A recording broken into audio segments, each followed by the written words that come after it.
PM Narendra Modi ने गुरुवार को लखनऊ के प्रेरणा स्थल से भाजपा की सोशल इंजीनियरिंग को नई धार दी। उन्होंने मंच से भगवान बिरसा मुंडा, बिजली पासी, राजा सोहेलदेव, राजा महेंद्र प्रताप सिंह, प्रभु राम के सखा निषाद राज का जिक्र कर करीने से इनके वोट बैंक को भी साधा। इसी के साथ सरदार वल्लभ भाई पटेल और अंबेडकर को इतिहास में उचित स्थान न दिए जाने पर कांग्रेस को कटघरे में खड़ा किया। परिवारवाद का जिक्र कर उन्होंने कांग्रेस, सपा सहित विपक्षी दलों पर कटाक्ष किया।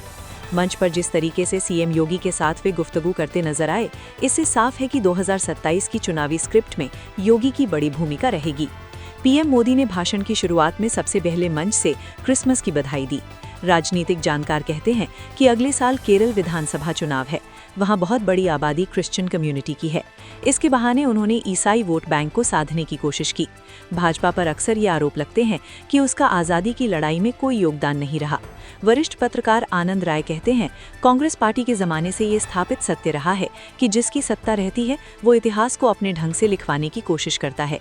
आज़ादी में भले ही भाजपा का कोई योगदान न रहा हो, लेकिन श्यामा प्रसाद मुखर्जी, पंडित दीनदयाल उपाध्याय और पहले गैर कांग्रेसी पीएम रहे अटल बिहारी वाजपेयी के बहाने भाजपा आज़ाद भारत के निर्माण में खुद की भूमिका को इतिहास में दर्ज कराने में जुटी है। पिछले 11 सालों का मोदी सरकार का शासन देखें तो उनकी पूरी नीतियां इन्हीं नेताओं के इर्द गिर्द तैयार की गईं और उन्हें लागू किया गया। श्यामा प्रसाद मुखर्जी ने एक देश, दो विधान, दो निशान का विरोध किया था। मोदी सरकार ने कश्मीर से अनुच्छेद 370 हटाकर उनके सपने को पूरा किया।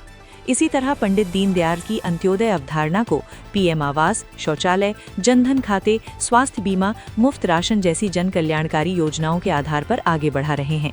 जबकि सुशासन के प्रतीक अटल बिहारी वाजपेयी के सशक्त भारत के सपनों को मूर्त रूप दे रहे हैं। कार्यक्रम के बाद पीएम मोदी ने पूरे आयोजन का एक 20 सेकंड का वीडियो भी जारी किया।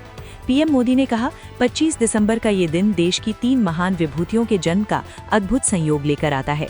भारत रत्न अटल बिहारी वाजपेयी और महामना मदन मोहन मालवीय ने जहां भारत की अस्मिता, एकता और गौरव की रक्षा की, वहीं राष्ट्र निर्माण में अपनी अमिट छाप छोड़ी।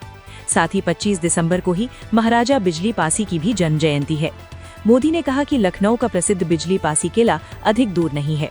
महाराजा बिजली पासी ने वीरता, सुशासन और समावेश की जो विरासत छोड़ी, उसे हमारे पासी समाज ने गौरव के साथ आगे बढ़ाया है। ये भी संयोग ही है कि अटल जी ने ही पहली बार वर्ष 2000 में महाराजा बिजली पासी के सम्मान में डाक टिकट जारी किया था।